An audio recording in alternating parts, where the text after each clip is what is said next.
Let's try a little experiment. I want you to press pause on your day for just a moment. I want you to think about the last time you really wanted someone's attention. I'm not talking about a casual hope they text back. I'm talking about that deep, gut-level yearning. Maybe it was a crutch, a partner, even a friend. Remember that feeling. That little voice whispering, just text them. Maybe if I say the right thing. Maybe if I prove how useful, how funny, how interesting I am. Then they'll finally see me. They'll finally give me the love, the validation, the confirmation that I am enough. That feeling, it's a mix of hope and desperation, isn't it? It feels a little powerless. Now, what if I told you there was a way to flip the entire script? Not by playing games, not by being manipulative or cold-hearted, but by making one profound internal shift. The central idea we're unpacking today is deceptively simple but life-altering. Never ask for love, and get everything naturally. I can already sense the questions. But if I don't ask, how will I ever get it? If I don't put myself out there, I'll be alone. I hear you. I've been there. That's the beautiful twist. This isn't about becoming a silent, stoic statue, building walls round your heart. It's about becoming so complete, so vibrant in yourself, that you stop asking for love from others like a beggar and start radiating a kind of energy that naturally draws it in. You stop being the person with an empty cup, and you become the one with a full feast to share. Let me tell you a story about my friend, David. Because David was the archetypal nice guy. And he was miserable in his love life. He'd fall hard and fast. He'd remember birthdays, anniversaries of the first time they got coffee. He'd always be available, cancelling his own plans at a moment's notice. He'd offer help constantly, hoping that this currency of kindness and attention would be cashed in for love. And he was always disappointed and confused. I did everything right, he'd say. He was perpetually in a state of overthinking, analyzing every text, the punctuation, the time between replies. His stress management was a wreck. His mood was a direct reflection of his latest interaction. He was, in essence, standing outside the grand banquet of his own life, holding an empty bowl, asking, "Please, sir, may I have some more?" Then, after a particularly painful heartache where he was outright told he was too nice, he just stopped. He didn't become bitter or join some anti-love group. He just got quietly, purposefully busy. He stopped centering his entire existence around the possibility of a relationship and started building a life that was genuinely compelling to him. He signed up for a woodworking class, something he'd always been curious about but never made time for. He started hiking a new trail every single weekend, rain or shine. He was investing in his personal growth, not as a tactic to attract a partner, but for the sake of present-day David. This was a profound form of self-care. It wasn't just bubble baths. It was about honoring his own curiosities and building his own self-worth from the inside out. About 6 months into this journey of his, he met someone on one of those hikes. And the dynamic was completely, fundamentally different. He wasn't trying to impress her. He was just sharing his passion, pointing out a rare bird he'd learned to identify. He wasn't seeking her validation. He was too busy being authentically engaged with the world around him. His cup was so full, his energy so grounded and authentic, that she was irresistibly drawn to him. He wasn't asking for love. He was living a life so full of love for himself and his interests that it naturally overflowed and included her. He had become the sun, and she was naturally drawn into his orbit.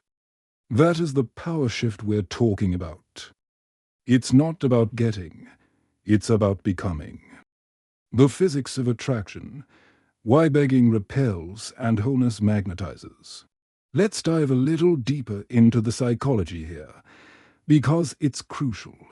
Think about a time someone was visibly needy with you. They constantly sought your reassurance. Are you mad at me? Did you like what I did? They needed you to validate their choices, and you could feel they were looking to you to fill a void in them. How did that feel? If you're honest, it probably felt heavy. It put pressure on you. It can feel suffocating, because suddenly you're responsible for two people's emotional states. This is a fundamental breakdown in emotional intelligence. They're outsourcing their emotional stability to you. Now, contrast that with someone who is entirely comfortable in their own skin. They have their own passions, their own circle of friends, their own mission. They're genuinely happy to see you, but they don't need you to be the source of their happiness. Being around them feels easy, light, liberating. You're drawn to them. This is what we mean by authenticity. It's not a performance. It's a state of being. It's the ultimate energy protection because you're not leaking your power, hoping someone will give it back to you. This principle is absolute law in all areas of life, not just romance. Let's talk about your career for a second. Are you the employee who is constantly fishing for compliments? Do you like my work on that report? Am I doing a good job?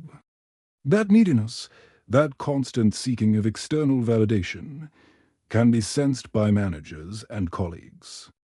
It can subtly undermine your professional presence and authority. Now, imagine being the employee who is so confident in their skills, so focused on delivering excellent work, on continuous learning and personal growth, that managers and opportunities are naturally drawn to you. You are not begging for a promotion. You're operating at a promotion level. You've become the obvious choice, and the title, the raise, simply catches up to the reality you've created. This is productivity and success born of self-assurance, not anxiety. The Stoic gardener, your inner world is your most prized plot of land. This isn't some New Age fluff. This philosophy is ancient, battle-tested, and incredibly practical.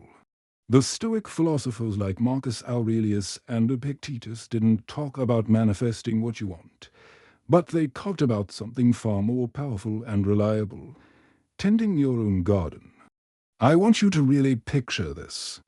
Imagine your soul, your life, is a plot of land, your own personal garden. You can't control the weather. You can't run over to your neighbor's yard, begging for their water or their sunshine, complaining that their soil is better. All you can do, the only thing you have absolute dominion over, is your own plot of land. You are the gardener. Your job is to pull your weeds. Those are your limiting beliefs, your spirals of overthinking, your fears of not being enough. You plant good seeds. Those are your skills, your values, your knowledge, your health. You water them consistently. That's your self-care, your time management, your disciplined effort. You build a strong fence. That's your boundary setting. It's not to keep people out, but to protect what's growing inside from being trampled. You do the work, day in, day out, without fanfare, without expecting immediate results. And as your garden becomes lush, fertile, and beautiful, bursting with life and color, something magical happens. People naturally want to visit. They want to sit in your shade. They are drawn to the beauty, the peace, the abundance you've created. They might even be inspired to tend to their own garden.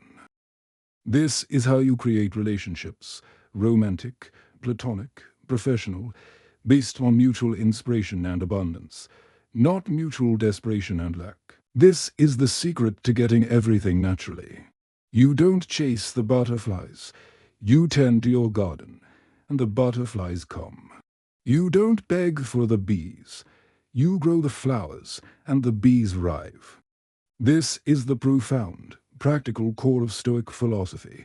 Focus relentlessly on your internal world, your judgments, your actions, and your character, and let the external world range itself around that solid, unshakable core. So let me ask you directly, and I want you to be brutally honest with yourself. Where is your energy leaking right now? Is your attention constantly drifting to your phone, waiting for a notification that will determine your mood? Are you molding your personality, your opinions, your hobbies, to fit what you think someone wants? Are you saying yes when every fiber of your being is screaming no, draining your precious energy reserves just to be perceived as agreeable? That, my friend, is you running to your neighbor's yard with an empty watering can, while your own plants are wilting. Stop, turn around, go home, water your own plants. This is the first and most crucial step in boundary setting and reclaiming your power. The No Asking Challenge, a practical 30-day blueprint for transformation. Okay, you might be thinking, this sounds great in theory, but what do I actually do? How do I make the shift tangible? I hear you. It's one thing to understand a concept, and another entirely to live it. So, let's get practical. I'm giving you a concrete 30-day no-asking challenge. This is your blueprint. Week 1. The detective phase, the energy audit.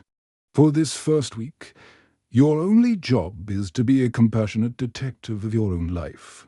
I want you to get a small notebook or use the Notes app on your phone. Your mission is to observe, without judgment. Pay forensic attention to your interactions and your internal state. After a conversation with a specific person, do you feel fuller or emptier? Did you just give a compliment with the subconscious expectation of getting one back?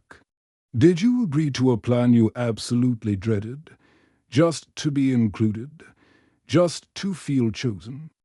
Notice the physical sensations, a tightness in your chest when you're waiting for a reply, the drop in your stomach when you feel ignored. This isn't about beating yourself up. This is about data collection.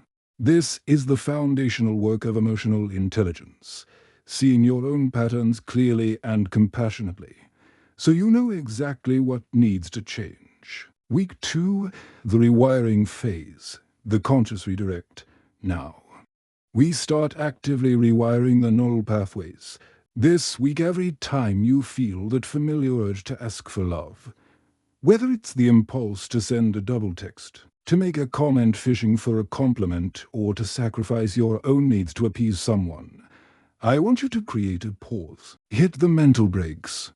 Take one deep, conscious breath. In that pause, you reclaim your power. And then, you redirect that energy.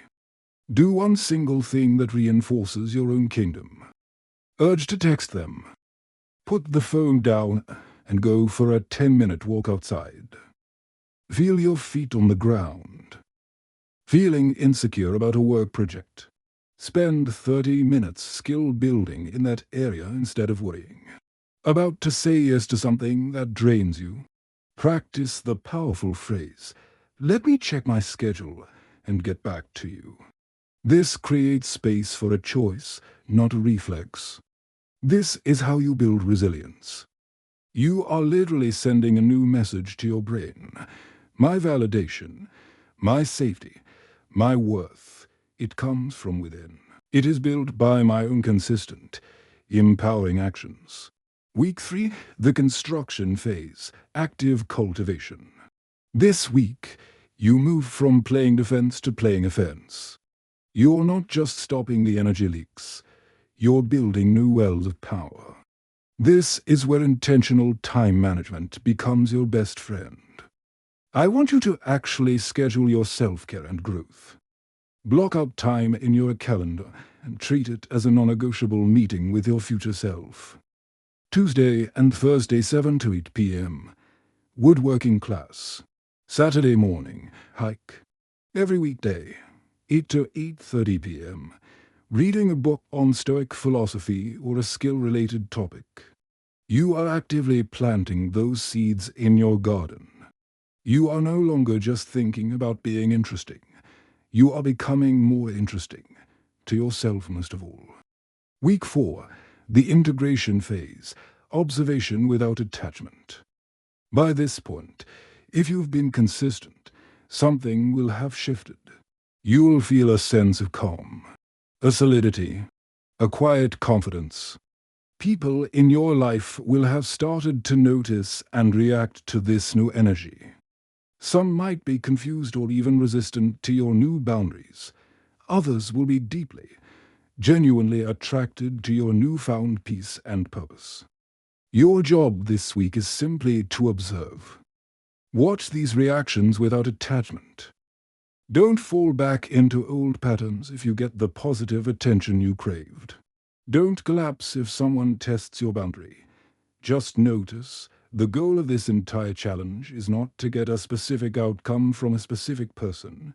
The goal is to make this new empowered. Self-directed state your permanent default setting. The ripple effect, how this one shift, transforms your entire existence. When you make this internal shift, when you truly stop asking for love and start building a life you love, the effects ripple out into every single corner of your existence. It's not just about dating. Your self-worth is no longer a question mark. It becomes a period. A statement of fact. This transforms your friendships. You will naturally stop tolerating one-sided relationships where you do all the giving. It transforms your family dynamics. You'll engage from a place of conscious choice and compassion, not guilt or obligation. It transforms your career. You'll work with a sense of purpose and mastery, not for the fleeting high of external praise. This, my friends, is the ultimate form of stress management. Think about it. So much of our anxiety and mental fatigue comes from trying to control the uncontrollable, other people's thoughts, feelings, and actions. Stoic philosophy teaches us to surgically release the burden. By focusing only on your own garden, your actions, your character, your efforts, you let go of a massive, invisible weight you've been carrying. The immense mental energy you once spent on overthinking someone else's behavior is now freed up. That energy is now fuel for your own productivity, your creativity, your joy. You are literally unlocking trapped potential within yourself. Your invitation to a quiet revolution, this journey isn't a one-day fix. It's a practice. It's a daily, committed conversation with yourself.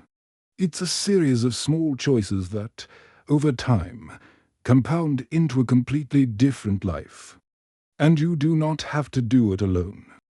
If this message is resonating with you, if you're tired of the chase, tired of the anxiety, tired of feeling like your worth is in someone else's hands, and you're ready to become the person that love, respect, and authentic success flow to naturally, then I am officially inviting you to join me on this journey. Subscribe to the channel and hit that notification bell. Don't just watch this and move on. Why? Because every week, we break these principles down even further. We dive deeper into practical Stoic philosophy. We workshop real-world boundary-setting scripts for difficult conversations. And we design productivity systems that free up your mental energy to build your best life. This is more than a channel. This is your tribe. This is your support system. We're building a community of people who are done with begging and are ready to build. And I want to hear from you right now.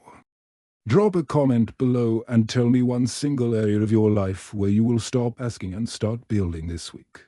Is it in your dating life, your career, your relationship with your family?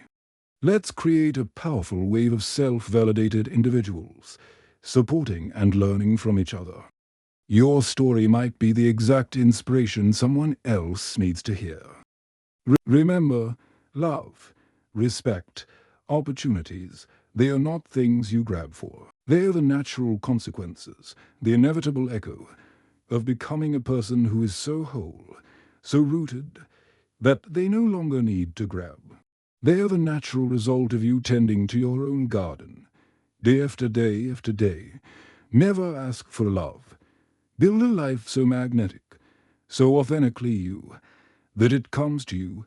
Become the sun. Nurture your own light and watch in awe as your entire world begins to brighten. I'll see you in the next video. Let's grow together.